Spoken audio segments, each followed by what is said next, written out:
So this happened after work this past Christmas Eve. I work a late second shift from 5 p.m. till 1 a.m. or until we're done. I should also mention that while the warehouse is in a nicer area, a couple blocks down, it gets sketchy at night.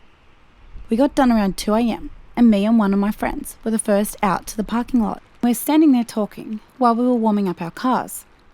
We were talking for maybe 5 to 10 minutes, and during that time, I saw this small sedan drive by slowly, but didn't think much of it because it was a little icy out and figured they were just being cautious. But then, I saw it slowly coming back down the road. It came from the west and pulled in and parked in the parking lot across from it, which was strange because it's a welding shop parking lot and no one is ever there past 10 p.m. other than police doing speed traps. At that point, I pointed it out to my friend and he said he noticed it as well and thought it was weird. Then this big dude got out of the car and walked across the street over to me and my friend, while the car he got out of drove off. He asked my friend for a smoke, and as he did that, I walked over to my car to start scraping it off, and so he would hopefully just not talk to me. But as soon as I stepped back out of my car with my wallet in hand, so I could use one of my cards to scrape the windows, he called over to me. I didn't want to be rude, even though something felt off about the situation. But I figured, there's cameras watching me, and the rest of the workers should be out within 10 minutes, so I'll be fine. I'm 6 foot, 180 pounds, soaking wet, and the dude was a good bit bigger than me. I'm guessing he was 6'2", maybe 6'4", and a solid 250 plus pounds. He was trying to make small talk with me, asking me about what we do there, how it sucks we have to work on Christmas Eve. Just random bullshit. But I got the feeling he was sizing me up. So even though I have extreme social anxiety and can usually barely make eye contact, even with people I know, I remember my grandpa always telling me if I'm in a sketchy situation with someone to stand tall, chest out a bit, make direct eye contact the entire time. Essentially, do whatever to make you look like you aren't scared or nervous, so you look like you're more trouble than you're worth. I saw him keep looking down towards my wallet, so I took a small step back so I could make sure I was in the view of the cameras. Then he said, "So, hey man, do you think you could give me a ride to my house? It's just right down the road." Now the grocery store he said his car ran out of gas at is about a mile down the road to the east, but yet the dude came from the west.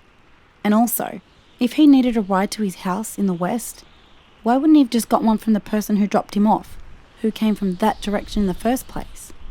I then remembered reading online somewhere that around the holidays, people will do whatever they can to get someone to give them a ride, and then they force them to take them back to their house and rob them.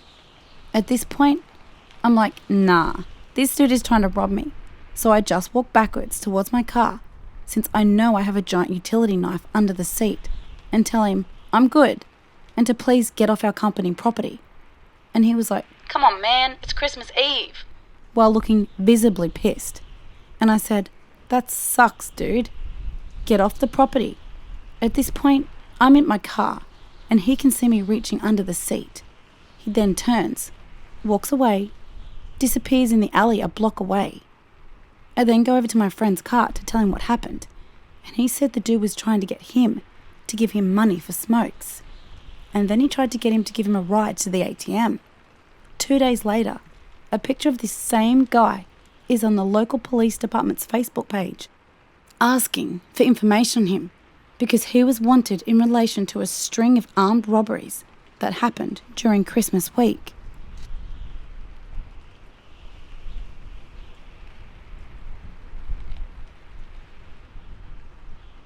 I'm a 22-year-old male, and I live in a large city in the Midwest.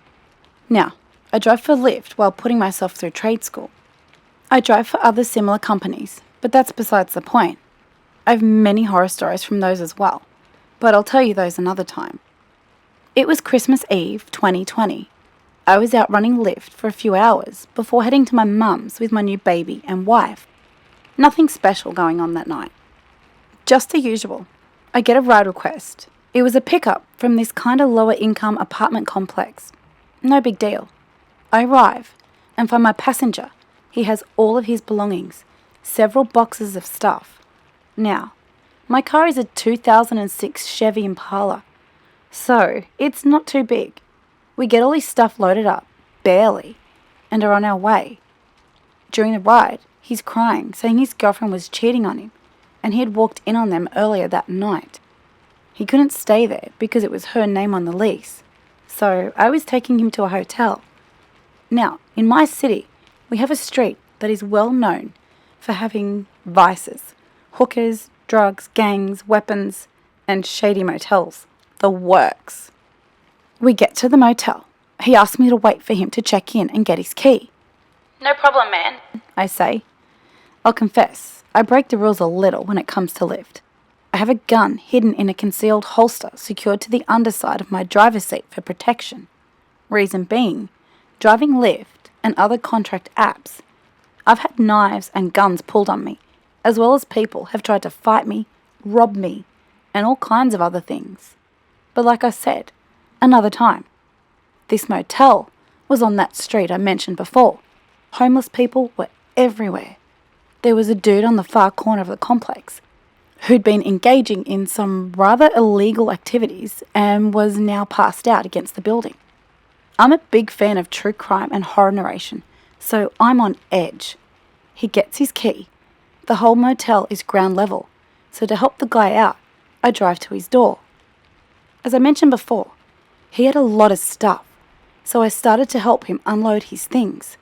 Well, on my second trip getting the stuff, I saw a guy come out of a room just to the south of my car, followed by two ladies.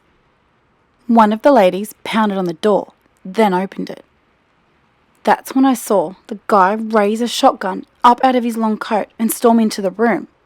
The two ladies followed him, slamming the door behind them. Following, I heard a lot of yelling and shouting. I was just waiting for shots to ring out. Out of nowhere, my passenger came up behind me. I can take this, man. Go ahead and take off. Have a Merry Christmas. And he gave me a cash tip. I didn't even notice he took the boxes out of my hands or slid a $5 bill in my pocket. I was frozen. I knew what may have been going down in that room. I had to leave, or at least get to where I could get my gun. I know the guy and both ladies saw me, and I know they knew I saw the gun. I had to get out of there. You know, no witnesses. I got in my car and sped away quickly. I got a block or so away and called the cops. I give them every detail. After I got off the phone with the police, I signed out of Lyft. I hadn't made much money, but I was done. I got a call later that night. The cops investigated. They never found the gunman or the women. They never answered the door I saw them come out of, and the occupants of the room they went into said nothing had happened, and that I was just full of shit. But I know what I saw, and I'm not crazy.